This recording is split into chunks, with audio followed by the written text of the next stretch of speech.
Why exactly did Iran use cluster bombs on Israel? It all comes down to overwhelming the defense systems. Israel has the Arrow missile system, which is fantastic at targeting a single large warhead. Iran knew this, so they adapted by firing a cluster weapon. When this weapon separates in the air, it releases a wide spread of smaller bomblets.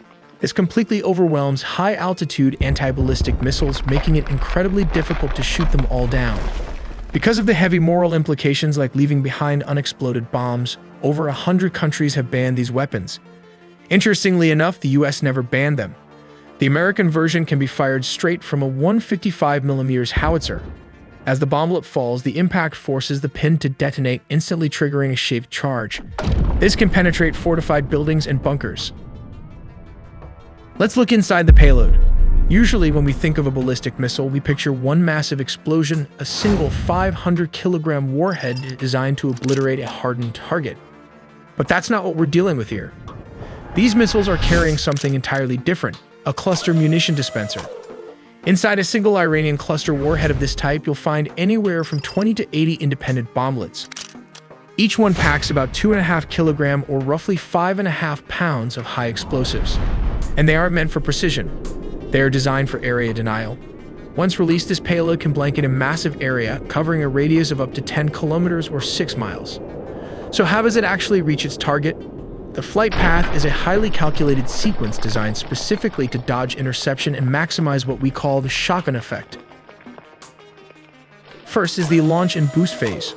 Fired from deep inside Iranian territory, either from an underground silo or a mobile launcher, powerful rocket motors punch the system right out of the lower atmosphere, setting it on a high ballistic arc toward the Mediterranean. Then comes the mid-course phase. Out here in the extreme upper atmosphere, the missile is just coasting. This is the ultimate make-or-break window.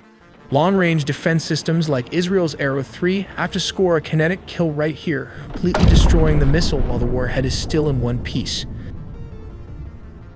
Because if it survives and starts its terminal descent, the nightmare scenario begins. At exactly the right moment, reported by the IDF to be around 23,000 feet up, the warhead violently bursts open. This is the freefall and scattering phase.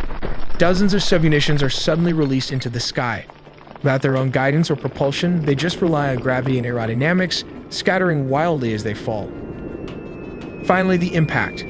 Engineered with highly sensitive fuses, these bomblets detonate the millisecond they strike a building, a vehicle, or the ground, triggering dozens of shockwaves all at once. But tactically, why use cluster bombs? Militarily is all about overwhelming the enemy's radar.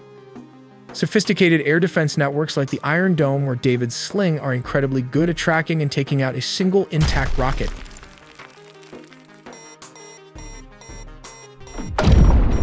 But when a warhead opens up at 23,000 feet, that single target instantly shatters into dozens small bombs, becomes difficult to track of high-speed threats.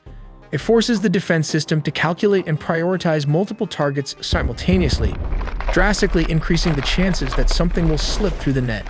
But how does a cluster munition works? A cluster bomb is a type of weapon designed to release multiple smaller explosives, known as submunitions or bomblets, across a wide area. These bomblets are usually unguided and scatter over the target zone due to the momentum of the main container and the influence of wind. The cluster munition unfurls its ribbon, indirectly semi-arming the shaped charge. It is at this stage that it becomes a lethal weapon, and the inertia weight takes action to detonate the grenade.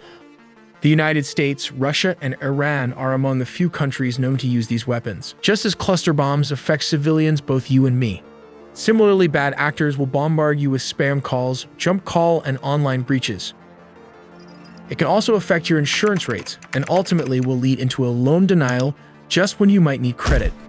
Incogni helps protect your privacy by regularly scanning and preventing data brokers from re-uploading your information. You'll also get a clear, real-time dashboard to track the status of your data. As an add-on with Incogni Unlimited plans, you can gain access to this custom removal tool. That's where Incogni comes in. Copy the link of any site exposing your information. Go to the custom removals tool, paste the link, and click submit. That's it. Then wait about 30 to 45 days, and just like that, your data is removed. So take your personal data back with Incogni. Use code AITELLY with the link below, incogni.com/AITELLY, and get 60% off on an annual plan. Exactly do American cluster weapons stack up against the Iranian ones? Just above it is the propellant added to create extra thrust to reach an estimated range of 29.4 kilometers and 18.3 miles.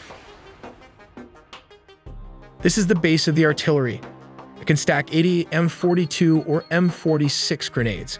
That's a lot of firepower packed in this small little artillery. But how can you stack 88 clusters grenades in one artillery shell? If you turn the grenade upside down, it is actually hollow from the bottom. This was designed to fit the shaped charge. It's also one of the reasons they were able to stack the grenades one after another to create more space.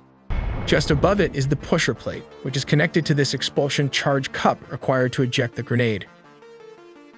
Finally, at the top is the fuse often used to arm the artillery shell for different variety of detonations.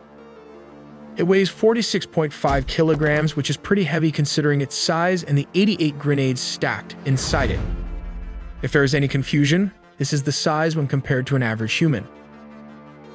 This firepower needs a platform to deliver to its designated target. The answer is this 155mm howitzer and the self-propelled Paladin gun.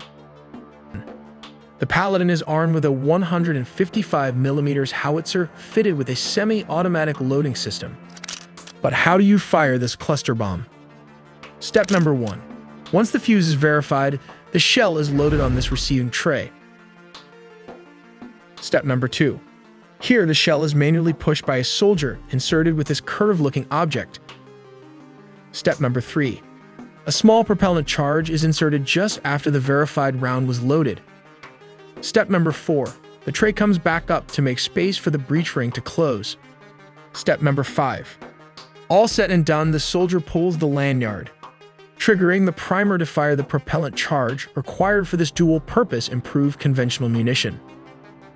This will propel the shells to a maximum range of fire around 24 kilometers with standard projectiles and 30 kilometers with rocket-assisted projectiles. But what's inside this cluster munition and how it works? The fuse assembly activates the explosive charge. The expulsion charge pushes this plate. The outer casing detonates, releasing the M42 grenades as shown in this animation. As soon as it's expelled, a nylon ribbon stabilizer kicks into action. This stabilizer extends and positions the grenade perfectly, getting it ready for its next moves. But that's not all. Due to some clever engineering, the rotational forces at play start unthreading the threaded firing pin from its weight, making the grenade semi-armed. And as the firing pin is pulled out of the slide assembly, things start getting even more interesting. This is where arming the grenade takes place. Now pay close attention. With the firing pin out of the way, the slide assembly becomes free to move. It's like a well-choreographed dance, all thanks to the slide spring and some centrifugal force. These two work together to smoothly move the slide assembly into the armed position. The slide spring ensures that the assembly stays in this fully armed state. Impact and detonation. Fast forward to the impact. This is where the chaos happens. When the grenade hits its target, a specially designed inertia weight takes action. This weight drives the firing pin right into a detonator known as the M55, setting off the firing train. Step number 7. As the firing train ignites, get ready for a spectacular display. A shaped-charged jet is propelled downwards, while the body of the grenade bursts into a multitude of tiny fragments. Think of it as a controlled explosion that delivers some serious firepower. This jet is incredibly powerful, capable of penetrating around 2.75 inches of solid armor plate. That's some serious punch, destroying tanks and light armor vehicles. The fragmentation of the grenade body creates a devastating anti-personnel effect. Those tiny fragments we talked about earlier, well, they become lethal projectiles, causing havoc within their radius. It's a smart design that adds an extra layer of effectiveness to this powerful weapon. First up, let's talk about the potential advantages of M42 cluster bombs on the battlefield. These cluster bombs, or some called dual-purpose improved conventional munition, are strategically designed to cover a wide area with smaller sub-grenades. But folks, we cannot ignore the serious downsides to M42 cluster bombs. Let's break down the major concerns. Indiscriminate nature. This is a big one. Critics argue that M42 cluster bombs lack precision, releasing submunitions over a wide area, including populated regions. This indiscriminate nature poses a significant risk to civilians, including children. Those unexplored submunitions, they can remain hazardous for years, causing civilian casualties and hindering recovery efforts long after the conflict is over. Potential unintended consequences. Last but not least, the wide area of impact can spell trouble. M42 cluster bombs could lead to unintended consequences like harming friendly forces, damaging critical infrastructure, or even displacing civilians. We make original videos from scratch and animated by humans, so please subscribe to not miss a beat.